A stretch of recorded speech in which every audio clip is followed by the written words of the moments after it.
Dear Minister, dear ladies and gentlemen, I'm really pleased to be here to address you virtually to the start of the youth conference you're having today. I can just say that it's very rainy here in Brussels today, but I do hope that the weather is much nicer where you are in Bratislava. It's a good time for young people in Europe because young people is very high on the political agenda, and that comes both for the policies and for the money. I want to share with you today what we have put recently on the table. It's a new EU youth strategy. We have to look at the challenges. There are many challenges for young people in Europe, and I want to highlight two of them today.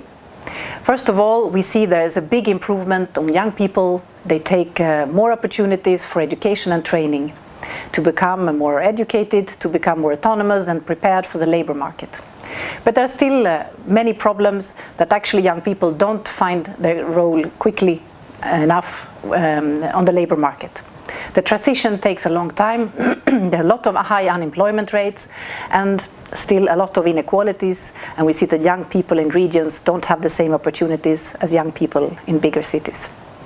The second big challenge I want to highlight to you today is what we can say the youth paradox. A lot of young people are actually very engaged socially, politically, and they want to do good for their environments, for their communities, and for Europe. But when we see the voting, it's quite a negative trend. Less and less young people actually go and vote when they have elections.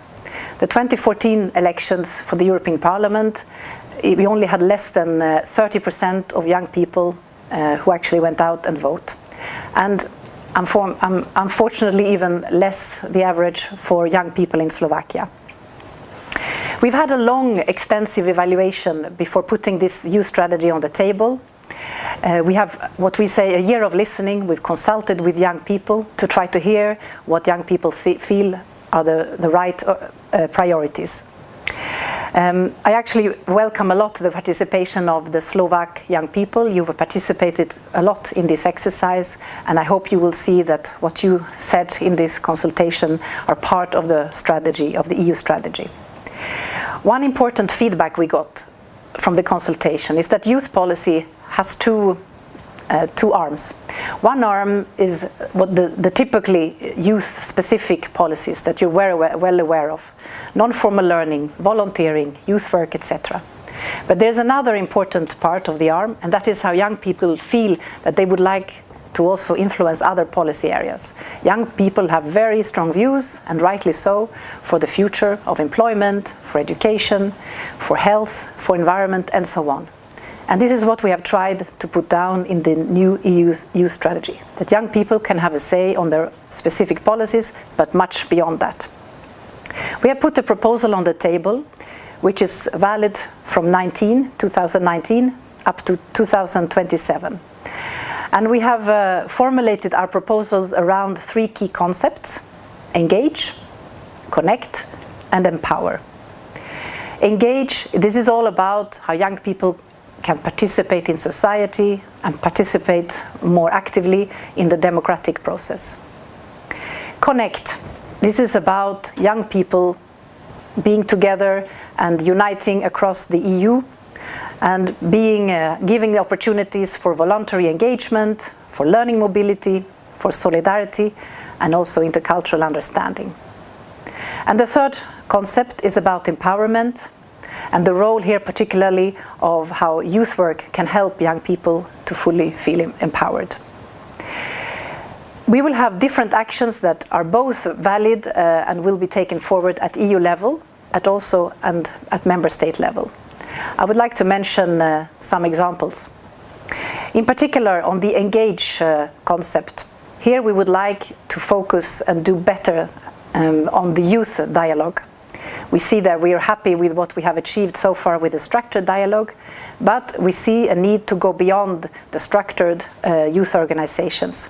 So in this way, we see a priority to have a broader outreach, to reach more disadvantaged young people who also want to have an influence and debate and discuss issues that concern them. In terms of new instruments at European level, we have proposed an EU Youth Coordinator. This will be a visible reference point that you will find inside the Commission that will be able to channel views from young people, from the youth dialogue and beyond, and make sure that we can influence also not only the youth-specific policies, but also other policy areas. We will propose a very strong agenda for youth work. As we see, this is a strong sector that can do more, and we can help, hopefully, and facilitate from European level in providing capacity building activities and different toolkits. This is a very strong vector for youth empowerment. We have set up, or we will set up, a youth strategy platform. This platform will help us to monitor and follow all the implementation activities of the new EU Youth Strategy. And last but not least, it's not only to put the priority of the political aspects of young people. We also need to see, do we invest enough in young people? And here we have a very strong proposal as well. One part of the youth strategy is that we want to be able to track youth spending in the future multi-annual financial framework, to be able to see where does the money go to young people, what exactly are the activities.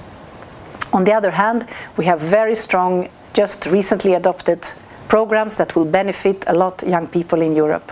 I'm talking about the newly proposed Erasmus program and the European Solidarity Corps. These are two programs where we have already a lot of good example and success from the past, and based on that, and also we know we need to do more, you will see that we have basically proposed to double investment in this. This is a very positive message. We also would like to help member states ministries to do good youth policies. In this way, we have proposed that they prepare national action plans that will help to translate EU priorities in the national context. There again, the Commission can try to facilitate and help with evidence buildings and mutual learning.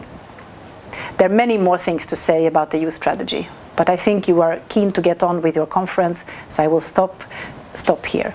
But let me just wish you again all the best for these discussions and all the work that you will do on evaluating and look for a new and renewed Slovak national youth strategy. This is very important, and we fully support you on this. And I can tell you we have an exciting time together, because these are very ambitious proposals, both from the European level, and I'm sure it will also be from the Slovak level. And we can only agree that all these proposals will have to be for the benefits of young people in Slovakia and beyond. Thank you.